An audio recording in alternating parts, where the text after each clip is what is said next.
A while ago, a friend came to me with a request, a custom ashtray. As somebody who rarely gets any downtime, he wanted something special for those moments where he can finally relax with a good cigar and a glass of whiskey. So I couldn't say no. Neither me nor my brother knew anything about cigars or smoking in general.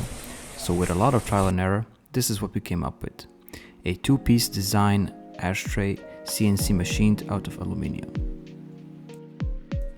Now, we do have two machines that we can machine this on. The small Cortini, which can fit quite a large tool, but it doesn't leave us a lot of room for activities.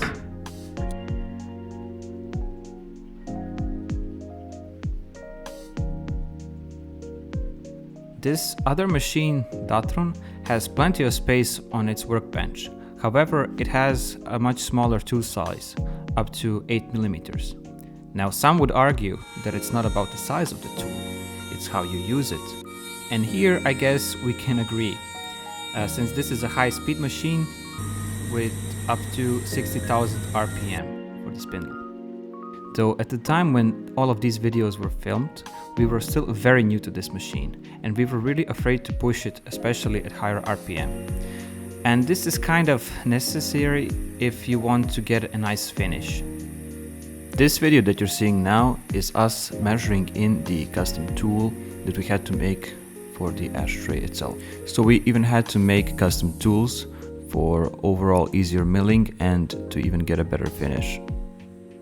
And after we're done with the measurement, then we can position our aluminium block that will be the ashtray itself. Finally, here you can see the milling process. Most of the milling was done with a triple flute mill. That includes here leveling the block, as well as you can see here digging the actual pocket where the ash would go.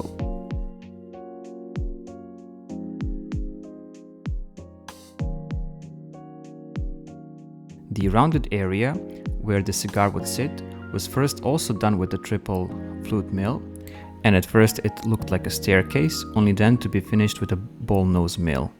So now it has a smooth finish.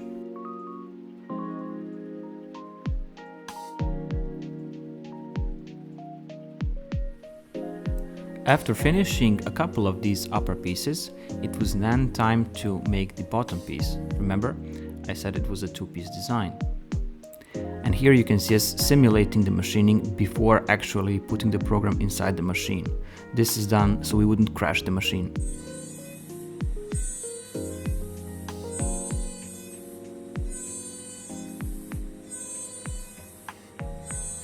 A lot of this milling probably could have been faster, but remember when I said that we were still new to the machine, and we were very afraid because every single mistake could be very costly here.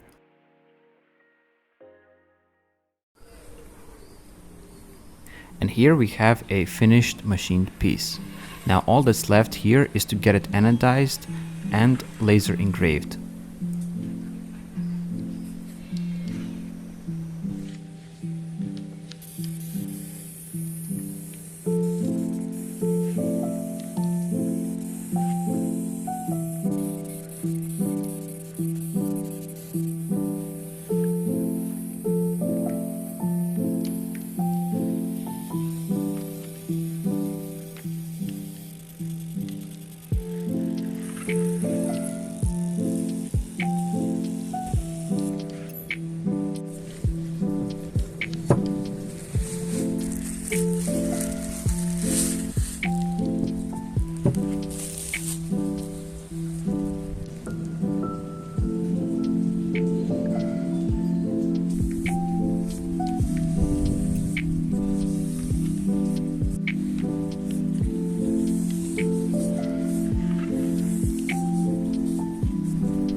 here we have a beautifully finished piece.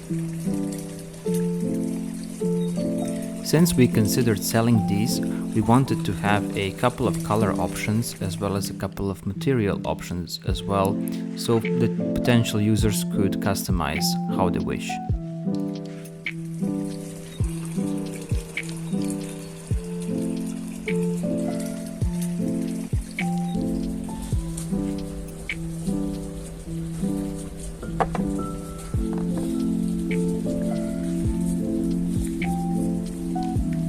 Thank you for watching. Like and subscribe if you enjoyed the video, and I'll see you next time.